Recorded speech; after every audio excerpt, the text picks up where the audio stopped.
नमस्कार बच्चों, विद्या मंदिर हिंदी में आपका स्वागत है।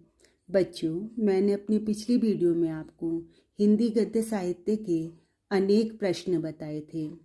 आज मैं आपको हिंदी काव्य साहित्य के महत्वपूर्ण प्रश्नों को बताती हूँ। बच्चों, परीक्षा में दूसरा प्रश्न हिंदी काव्य साहित्य से संबंधित आता है। देखिए, इसमें दूसरे प्रश्न में भी जैसे पहले प्रश्न में क, ख, ग, घ और ण इस प्रकार से 5 खंड हुआ करते थे, इसी प्रकार से दूसरे प्रश्न में भी अब देखिए इसमें भी क, ख, ग, घ और ण इस तरह से 5 प्रश्न होंगे। चलिए देखिए, आज्ञे जी की रचना है कुरुक्षेत्र, हरी घास पर क्षण भर, रश्मि रथी या हुंकार। आज्ञे जी की रचना है हरी घास पर क्षण भर। रीति मुक्त कवि हैं। रीति मुक्त कवि इनमें से देखिए कौन है? बिहारी जी, भूषण, केशव या घनानंद। तो यहाँ पर घनानंद रीति मुक्त कवि हैं।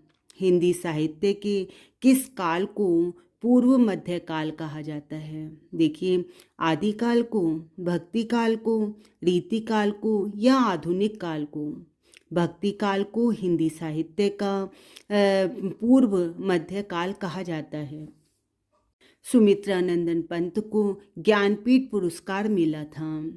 लोकायतन पर, कला और बूढ़ा चांद पर, चिदम्बरम पर या अतिमा पर? सुमित्रानंदन पंत जी को ज्ञानपीठ पुरस्कार चिदम्बरा पर मिला था। कामायनी में सर्गों की संख्या कितनी है? 12, 14, 15 या 17? कामायनी में सर्गों की संख्या 15 है। भक्ति आंदोलन का श्रेय जाता है वल्लभाचार्य को, शंकराचार्य को, रामानुजाचार्य को या निम्बकाचार्य को? भक्ति आंदोलन का श्रेय शंकराचार्य जी को जाता है। प्रयोगवाद को नई कविता की संज्ञा दी गिरिजा कुमार माथुर ने, केदारनाथ सिंह ने, आज्ञे ने या धर्मवीर भारती ने? आज्ञे ने प्रयोगवाद को नई कविता की संज्ञा दी। चिंतामणि कवि हैं रीति सिद्ध वर्ग के, रीति मुक्त वर्ग के, रीति रहित वर्ग के या रीतिबद्ध वर्ग के? चिंतामणि रीतिबद्ध वर्ग के कवि हैं। हिंदी का प्रथम कवि माना जाता है गोरखनाथ को, चंद्रवरदाई को, जगनिक को या फिर सरहपा को? हिंदी का प्रथम कवि सरहपा को माना जाता है। मुकरिया रचना है मधुकर कवि की, कुशल राम की, अमीर खुसरो की या भट्ट केदार की? मुकरिया अमीर खुसरो की रचना है। कामायनी किस युग की रचना है? द्विवेदी युग की, छायावादी युग की, भारतेंदु युग की या प्रगतिवादी युग की? कामायनी छायावादी युग की रचना है। निम्नलिखित कवियों में से कौन प्रगतिवादी युग का है? अग्रदास, तुलसीदास, नंददास या रामधारी सिंह दिनकर? रामधारी सिंह दिनकर प्रगतिवादी युग के कवि हैं। तार सप्तक का प्रकाशन वर्ष क्या है? 1941 ईस्वी, 1943 ईस्वी, 1954 ईस्वी या 1947 ईस्वी? तार सप्तक का प्रकाशन वर्ष 1943 ईस्वी है। द्विवेदी युग की रचना नहीं है प्रिय प्रवास, साकेत, भारत भारती, कामायनी? कामायनी द्विवेदी युग की रचना नहीं है और अन्य सभी रचनाएं द्विवेदी युग की हैं। निम्नलिखित में से कौन सी कृति महाकाव्य नहीं है? रामचरितमानस, साकेत, पद्मावत या यामा? यामा यह महाकाव्य नहीं है, अन्य सभी महाकाव्य हैं। तार सप्तक का प्रकाशन वर्ष है सन 1954 में, सन 1943 में, सन 1938 में या सन 1936 में? सन 1943 में। प्रिय प्रवास महाकाव्य के रचयिता हैं रामधारी सिंह दिनकर, जयशंकर प्रसाद, जगन्नाथ दास रत्नाकर या अयोध्या सिंह उपाध्याय हरिऔध?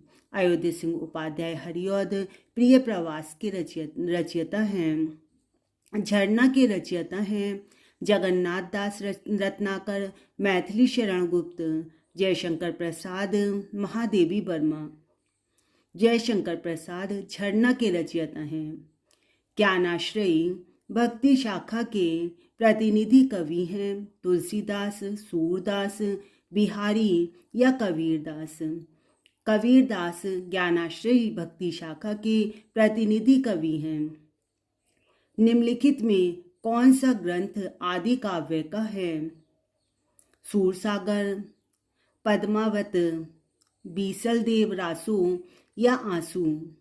बीसलदेव रासु यह ग्रंथ आदिकाल का है।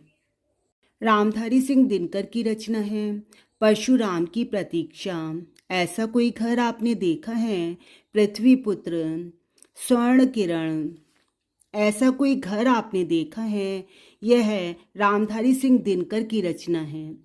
सुमित्रा नंदन पंत को साहित्य अकादमी पुरस्कार मिला था। लोकायतन पर, चिदम्बरम पर, कला और बूढ़ा चांद पर, पल्लव पर, कला और बूढ़ा चांद पर सुमित्रा नंदन पंत को साहित्य अकादमी पुरस्कार मिला था।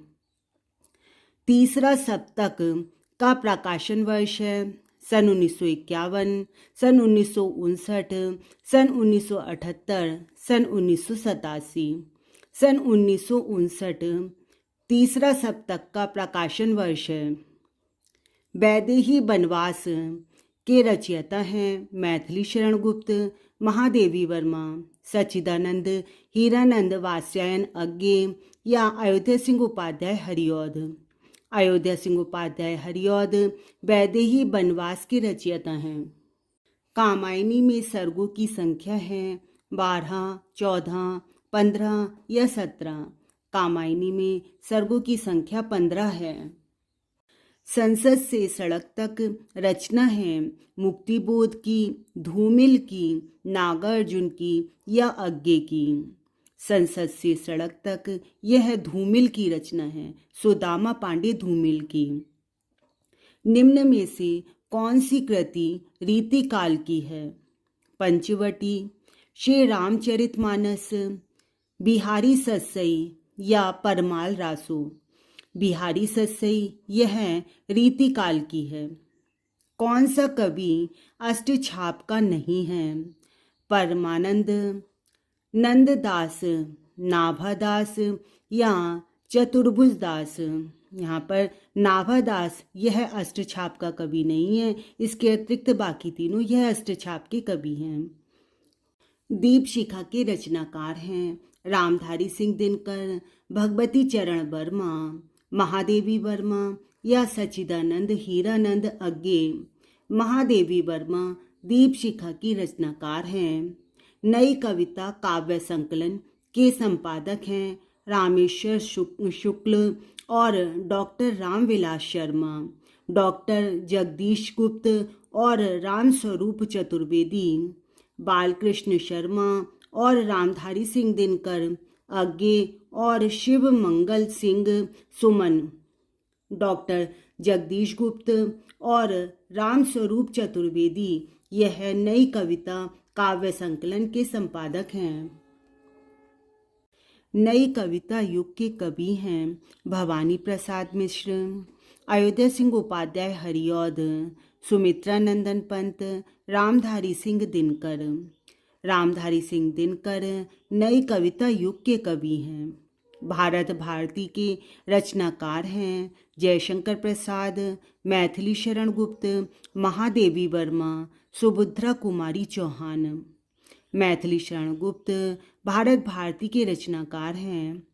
सुमित्रा नंदन पंत की रचना है झरना, चिदम्बरा, यामा या उर्वशी। चिदम्बरा सुमित्रा नंदन पंत की रचना है।